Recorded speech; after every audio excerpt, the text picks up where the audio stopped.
પરિવારની ઓલિમ્પિયા કોમ્પિટિશન છે, હું એના બીજા ભાગમાં જોઉં છું કે એની અંદર આપણને ગીતાની માટેની 7 પ્રવૃત્તિ કરવાની કહી છે. પહેલું સબમિટ સ્લોગન.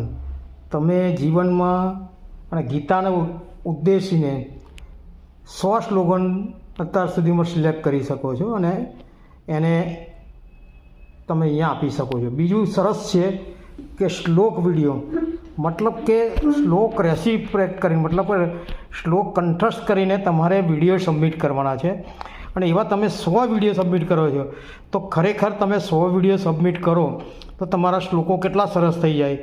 આમ તો સાલું શ્લોક તૈયાર કરવાની આળસ આવે છે કે આજે કરીશ, કાલે કરીશ, થશે, રહેશે, એવડે તૈયાર કરું છું. પણ આ એક આપણને મોટિવેશન છે કે ચલો ભાઈ આપણે શ્લોક તૈયાર કરીએ અને વિડીયોમાં મૂકીએ અને આપણે ગીતા કોમ્પિટિશનની અંદર થોડુંક પ્રયત્ન કરીએ. એનાથી તમારા શ્લોકો ઝડપથી તૈયાર થાય છે. આમ નોર્મલી તમે શ્લોક તૈયાર કરો તો વાર લાગે છે, પણ આ એક એટલું સરસ મોટિવેશન છે કે તમને શ્લોક તૈયાર કરવા માટેનો એક સીડી, એક લેડર આપ્યું છે જેનાથી તમે આગળ વધી શકો છો.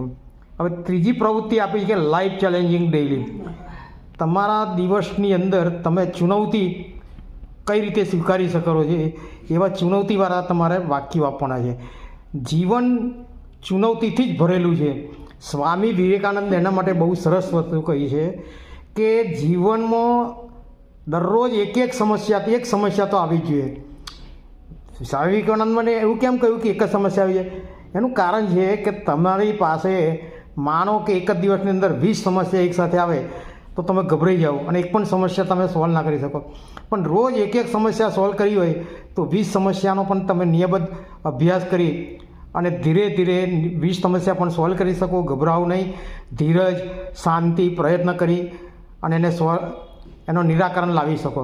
હંમેશા સમસ્યા રીતે નહીં જોવાનું, એનું નિરાકરણ શું છે એ બહુ મહત્ત્વની વસ્તુ છે. અને આ તમને લાઈફ ચેલેન્જિંગ ડેઇલી એ વસ્તુ શીખવાડે છે. અહીંયા તમારે રોજ એક શ્લોક, રોજ એક ચુનૌતી તમારે મૂકવાની છે. ચોથી પ્રવૃત્તિ છે શ્લોક ભાષ્ય. એમાં તમને 21 વખત ચાન્સ આપવામાં આવે છે કે કોઈ પણ એક શ્લોક મૂક્યો હોય છે એનું તમારે ભાષાંતર લખવાનું, ગમે તે શ્લોક હોય. હવે શ્લોકનું ભાષાંતર લખો એટલે ઓટોમેટિક શ્લોક તમને મોડે જ થઈ જાય, કારણ કે ભાષાંતર આવડે તો શ્લોક આવડવાનો જ છે. એટલે આ બી એક બહુ સરસ પ્રવૃત્તિ છે. પછી ફરી મૂક્યું છે કે ગૌ સેવા. કૃષ્ણ ભગવાનને ગાયો બહુ જ ગમતી હતી, એટલે અહીંયા ગૌ સેવાની જે વિઝિટ માટેનું જે 5મો સેગમેન્ટ આપો છે, ખરેખર બહુ સરસ વસ્તુ છે કે ગૌ સેવાથી શું વસ્તુ છે, ગૌ સેવાની વિઝિટ કેમ કરવી છે અને ગાયોનું કેમ ધ્યાન રાખવું જોઈએ, ગાયને ઘાસચારો કેવી રીતે મળે છે, ગાયો માટે આપણે શું પ્રયત્ન કરવો જોઈએ, ગાયો બીમાર પડે તો શું કરવો, એ બધી જ વસ્તુ તમને એમાં જોવા મળે છે. અને 6થું અને ખૂબ જ અગત્યની વસ્તુ પ્રમોશનલ વિડીયો. જે ગીતા પરિવાર કરે છે એની પ્રવૃત્તિ તમારે ધ્યાનમાં રાખવી છે અને ગીતા પરિવારનો ઉદ્ધાર, ગીતા પરિવાર કેમ આગળ વધે, ગીતા પરિવાર આગળ ને આગળ પ્રગતિ કરે એના માટે તમે શું કરી શકો છો એ પ્રમોશનલ વિડીયોમાં જોવા મળે છે.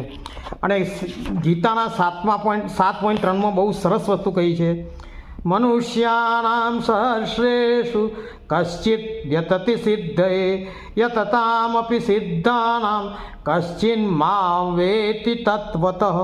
અત્યારના લોકોને ગીતામાં, ભગવાનમાં, ભક્તિમાં કોઈ ધ્યાન હોતું નથી. આપણે પૈસા મને ક્યાં મળે છે જો આપણે પૂછો તો બધા જ એની અંદર આવી જશે. એટલે ગીતા જે કર્મો, ભક્તિ, જ્ઞાન શીખવાડે છે એ વસ્તુ તમે લોકો સુધી લઈ જાઓ. એટલે પ્રમોશન વિડીયો બહુ જરૂરી છે અને એનો પણ તમારે અભ્યાસ કરવો જોઈએ. અને છેલ્લે મહત્ત્વનું સેલ્ફી એક્ટિવિટી. તમારા ફોટા પાડો અને મૂકો, એ તો બહુ સરસ વસ્તુ છે. પોતાનો ફોટો કોને ના ગમે અને કોને મૂકવો ના ગમે, અને તે ભગવાન સાથે, ભગવાનનું વાંસળી વગાડતો, ભગવાનનું ચિત્ત હોય, ભગવાનનું સગુણ રૂપ હોય, એની સાથે ફોટો પાડવો કોને ના ગમે. હરિશરણમ હરિશરણમ હરિશરણમ.